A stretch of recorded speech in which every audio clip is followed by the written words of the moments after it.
नाजरीन आदाब, खैर मकदम है आपका TAN न्यूज़ चैनल में। आइए नजरें डालते हैं आज की ताज़ा तरीन खबरों पर। आंध्र प्रदेश के चीफ मिनिस्टर की हैसियत से तेलुगु देशम पार्टी के सरबराह नारा चंद्रबाबू नायडू ने हलफ ले लिया।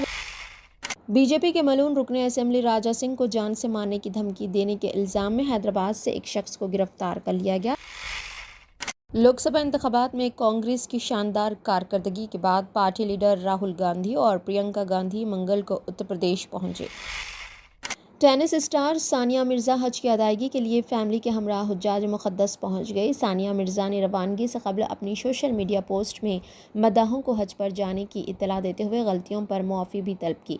भारतीय टेनिस स्टार का कहना था कि मुझे ज़िंदगी बदलने वाले हज के अज़ीमुश्शान सफ़र पर जाने का मौका मिल रहा है। उम्मीद है जब मैं इस सफ़र से वापस आऊँगी तो मेरे दिल में आजिज़ी होगी और मेरा ईमान मज़ीद मजबूत होगा। सानिया मिर्ज़ा ने मज़ीद कहा कि मैं आप सब से मुआफ़ी की तलबगार हूँ। बराए करम मुझे अपनी दुआओं में याद रखिएगा। दुआ करती हूँ अल्लाह मेरी इबादत को कबूल फरमाए और मुझे सलामती के रास्ते पर चलाए। सानिया मिर्ज़ा ने 2010 में क्रिकेटर शोएब मलिक से शादी की थी और उनका एक बेटा जिसका नाम इज़हान मिर्ज़ा है। शादी के 14 बरस बाद 2024 में इस जोड़े के दरमियान अलहदगी हो गई। आंध्र प्रदेश के चीफ मिनिस्टर की हैसियत से तेलुगु देशम पार्टी के सरबराह नारा चंद्रबाबू नायडू ने हलफ ले लिया। वज़ीर आज़म Narendra Modi, Amit Shah, JP Nadda, Ramdas Athawale, NCP leader Praful Patel, अदाकार रजनीकांत और कई दीगर अफराद ने हलफ बर्दारी की तकरीब में शिरकत की। हलफ बर्दारी की यह तकरीब विजयवाड़ा के मज़ाफ़ात में वाक़ केसरापल्ली में गन्नावरम एयरपोर्ट के करीब सुबह 11:27 पर मुनक़िद हुई। गवर्नर अब्दुल नज़ीर ने चंद्रबाबू नायडू को ओहदे और राजदारी का हलफ दिलाया। नायडू के साथ जनसेना के सरबराह पवन कल्याण, चंद्रबाबू नायडू के फर्जंद नारा लोकेश, के अच्चन्नायुडू, के Ravinder, N Manohar, P Narayana, A वेंगलापुडी, Satya Kumar Yadav, N Rama Naidu, N Mohammad Farooq, A Ram Narayan Reddy, P Keshav, A Satya प्रसाद, के पारसा सारथी, BV स्वामी, G रवि कुमार, के दुर्गेश, GS रानी, BC Janardan Reddy, TG Bharat, B Shweta, V Subhash, के श्रीनिवास और राम प्रसाद रेड्डी ने भी हलफ लिया। चंद्रबाबू नायडू की काबीना में 13 OCs, 7 BC, 2 SC, 1 ST, 1 मुसलमान को जगह दी गई है। बीजेपी के मलून रुकने असेंबली राजा सिंह को जान से मारने की धमकी देने के इल्ज़ाम में हैदराबाद से एक शख्स को गिरफ्तार कर लिया गया। पुलिस के मुताबिक राजा सिंह ने शिकायत दर्ज करवाई थी कि उसे मुख्तलिफ फ़ोन नंबरात से फ़ोन करते हुए जान से मारने की धमकी दी जा रही है। पुलिस ने इस सिलसिले में केस दर्ज कर लिया था। 40 साला मोहम्मद वसीम सेकंड फूलबाग चंद्रायन गुट्टे को उस वक्त गिरफ्तार कर लिया गया जब वो सऊदी अरब जिद्दा से हैदराबाद पहुंचा था। इस शख्स पर इल्ज़ाम है कि उसने हालिया दिनों में राजा सिंह को फ़ोन कॉल्स करते हुए जान से मारने की धमकी दी थी। लोकसभा इंतखाबात में कांग्रेस की शानदार कारकर्दगी के बाद पार्टी लीडर राहुल गांधी और प्रियंका गांधी मंगल को उत्तर प्रदेश पहुंचे।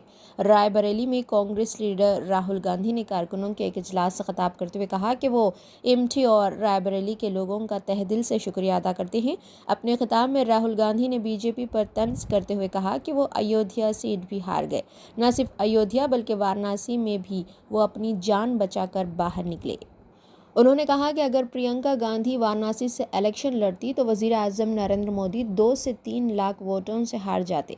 कांग्रेस लीडर राहुल गांधी ने कहा कि मैं अपने कारकुनों का शुक्रिया अदा करता हूं कि आपने इतनी मेहनत की और इसी की वजह से कांग्रेस पार्टी जीती है। और सिर्फ अयोध्या में नहीं भाई और बहनों, सिर्फ अयोध्या में नहीं, वाराणसी में जान बचा के निकले हैं प्रधानमंत्री। और मैं आपको कहता हूं और बहन से कह रहा हूं, अगर ये लड़ जाती वाराणसी में,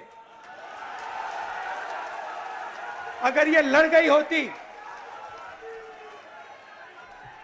तो आज हिंदुस्तान के प्रधानमंत्री 2-3 लाख वोटों से वाराणसी का चुनाव हार जाते। मैं ये बात अहंकार से नहीं कह रहा हूं, मैं ये इसलिए कह रहा हूं क्योंकि हिंदुस्तान के प्रधानमंत्री को हिंदुस्तान की जनता ने मैसेज दिया है, ये आपकी जो राजनीति है हमें अच्छी नहीं लगी, हम इसके खिलाफ हैं, हम नफरत के खिलाफ हैं, हम हिंसा के खिलाफ हैं, हम मोहब्बत का देश चाहते हैं, हम प्रगति चाहते हैं, हम बेरोजगारी के खिलाफ हैं।